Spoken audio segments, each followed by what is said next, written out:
तो दोस्तों उम्मीद करता हूँ कि आप सब लोग खैरियत से होंगे। तो आज की जो वीडियो है हमारी वो है बेसिकली एब्स्ट्रैक्ट के बारे में। एब्स्ट्रैक्ट क्या होता है? हमने रिपोर्ट राइटिंग के तमाम कंटेंट्स को कवर किया अपनी वीडियोस के अंदर। जैसे सबसे पहले हमने देखा कि रिपोर्ट राइटिंग का बेसिक फॉर्मेट क्या होता है, फिर उसके बाद हमने देखा इंट्रोडक्शन कैसे लिखते हैं, लिटरेचर भी कैसे लिखते हैं, मेथोडोलॉजी कैसे लिखते हैं, रिजल्ट्स रहेंगे, एनालिसिस कैसे लिखते हैं, कितना वर्ड काउंट होना चाहिए, क्या हिसाब किताब है, हमने वो सारी चीज़ें कवर की हैं। मैंने आपको उनको हर चीज़ के बारे में आपको अपनी पुरानी वीडियोज़ में बताया है, एक्सप्लेन किया है। अगर आपने कुछ देखना था वो वीडियोस देख सकते हैं और उनका जो लिंक है वो डिस्क्रिप्शन के अंदर मौजूद है। तो आज हम बात करेंगे एब्स्ट्रैक्ट के बारे में। अब एब्स्ट्रैक्ट क्या होता है? अब कोई भी एक रिसर्च पेपर जो होता है वो एब्स्ट्रैक्ट के बगैर अधूरा होता है। एब्स्ट्रैक्ट के बगैर रिसर्च पेपर कंप्लीट हो ही नहीं सकता। अगर आपकी रिपोर्ट है तो वो भी एब्स्ट्रैक्ट के बगैर कंप्लीट नहीं हो सकती। एब्स्ट्रैक्ट बेसिकली क्या होता है? अगर हम बात करें एब्स्ट्रैक्ट की, तो एब्स्ट्रैक्ट बेसिकली हमारे पास है एक समरी ऑफ द पेपर और रिपोर्ट। ठीक है, पेपर या रिपोर्ट की क्या होती है? समरी होती है। और समरी कब लिखी जाती है? हमेशा एंड में लिखी जाती है, ना कि पहले लिखी जाती है। अब बहुत से ऐसे स्टूडेंट्स होते हैं, जो बच्चे होते हैं, जिनको नहीं पता होता है एब्स्ट्रैक्ट कब लिखना है कब नहीं लिखना। वो सबसे पहले एब्स्ट्रैक्ट लिखना शुरू कर देते हैं अगर उनको सही फॉर्मेट नहीं पता तो। अब जब देखा जाए तो आपने एक पेपर को समराइज़ करना है, आपने उसको सम अप करना है। अब आपने उसको समराइज़ करना है, सम अप करना है, आप उसको सबसे पहले लिख रहे हो, मतलब आप क्या लिख रहे हो उसमें? जब तक आप बाकी रिपोर्ट नहीं लिखोगे तो एब्स्ट्रैक्ट तो लिख ही नहीं सकते, क्योंकि जब तक आप बाकी रिपोर्ट पे काम नहीं करोगे, जब तक आपने सारा काम नहीं किया होगा, आप उसको समराइज़ करके अपना एब्स्ट्रैक्ट कैसे बनाओगे? तो बनाने के लिए लॉजिकल बात है ना, तो उसको करने के लिए आपको पहले अपनी पूरी रिपोर्ट कंप्लीट करनी पड़ेगी। पूरी रिपोर्ट को कंप्लीट करने के बाद अपना जो आपका एब्स्ट्रैक्ट है आप उसको वो लिखना स्टार्ट करोगे। ठीक है, अब एब्स्ट्रैक्ट के अंदर लिखना क्या है? हम इसमें लिखेंगे main points of the research और रिपोर्ट और पेपर। तो हम क्या लिखेंगे? मेन पॉइंट्स लिखेंगे। अब आपके मेन पॉइंट्स क्या हो सकते हैं? हम बात करेंगे तो हमारी मेथोडोलॉजी मींस अप्रोच, ठीक है, हमारा कलेक्शन ऑफ डाटा, उसके बाद हमारा बात किया जाए तो टेक्निक्स जो हम यूज़ करेंगे। ठीक है, आफ्टर टेक्निक्स हम क्या करेंगे? हमारे पास हमारे टूल्स है, हमारे पास क्या आ जाएगा? SPSS।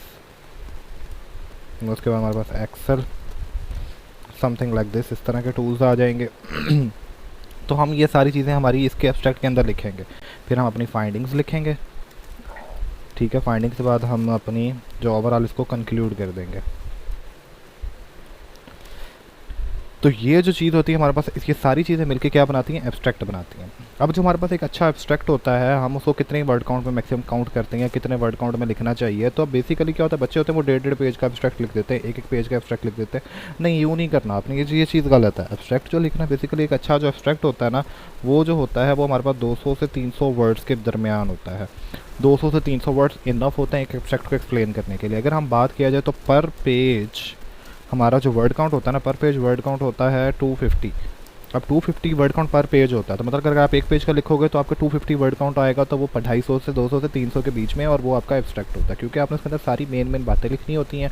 आपने अपनी पूरी रिसर्च को उसके अंदर कंक्लूड करना होता है, तो वो हमारे पास मेन पॉइंट्स को कवर करता है, तो वो हमारे पास क्या होता है? एब्स्ट्रैक्ट हो जाता है। और उसके बाद एक और चीज़, एब्स्ट्रैक्ट होता है हमारे पास do not contain any references. इसके अंदर कोई भी रेफरेंस नहीं आता, क्योंकि आप एब्स्ट्रैक्ट किसी और का नहीं उठा रहे, आप एब्स्ट्रैक्ट अपना लिख रहे हो। जब आप एब्स्ट्रैक्ट अपना लिख रहे हो, अपना काम बता रहे हो कि आपने क्या किया है, तो आप किसी और को उठा नहीं रहे, तो उसको रेफ़र क्यों करना? उसके अंदर रेफरेंस क्यों डालना? रेफरेंस डालोगे तो मतलब आप गलत कर रहे हो। आपने जो आपका एब्स्ट्रैक्ट है वो आपने कहीं और से उठाया और उठा के उसको यहाँ पे कॉपी पेस्ट कर रहे हो, तो वो आपका एक्सेप्ट ही नहीं होगा काम, वो तो आपका काम रिजेक्ट हो जाएगा ना।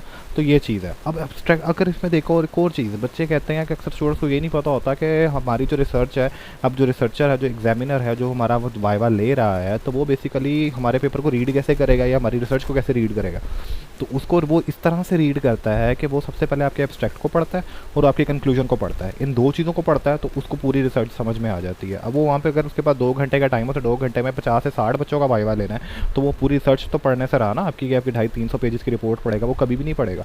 वो जस्ट आपका एब्स्ट्रैक्ट पढ़ेगा। जब एब्स्ट्रैक्ट पढ़ेगा उसमें जब ये सारे मेन पॉइंट्स उसके अंदर होंगे, उसको समझ में आ जाएगा कि आपने काम किया और आपको पता है काम क्या है और आपने वो चीज़ लिखी हुई है, तो वो आपसे उससे रेलेवेंट क्वेश्चंस पूछ लेगा। अगर आपका एब्स्ट्रैक्ट ही क्लियर नहीं होगा उसे, तो उसे तो पता नहीं लगेगा आपने काम क्या किया, तो फिर उसमें आप फंस जाते हो। तो एब्स्ट्रैक्ट आपका सबसे ग्रेट इंप्रेशन डालता है आपकी रिसर्च के ऊपर और आपका पढ़ने वाले के माइंड के ऊपर कि आपने लिखा क्या है। जितना अच्छा आपने एब्स्ट्रैक्ट लिखा होगा उतनी ही ज़्यादा क्लियरली उसको समझ आएगी, क्योंकि उसने बीच में से तो पढ़ना नहीं है ये चीज़।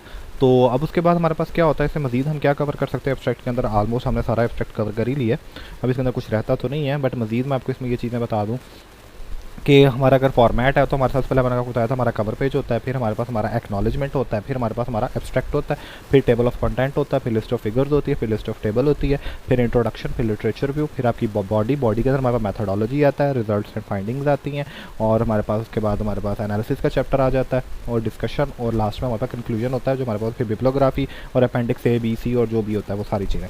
तो ये हमारे पास एक प्रॉपर एक रिपोर्ट राइटिंग का फॉर्मेट बनता है जो होता है। तो उम्मीद करता हूँ कि आपको इसमें सारा काफ़ी कुछ क्लियर हो चुका होगा। अगर इसमें कोई चीज़ रहती तो आप मुझे कमेंट में ज़रूर बताइएगा, मैं उसको अपनी अगली वीडियो में कवर करने की प्रॉपर अच्छे तरीके से कोशिश करूँगा। तो तब तक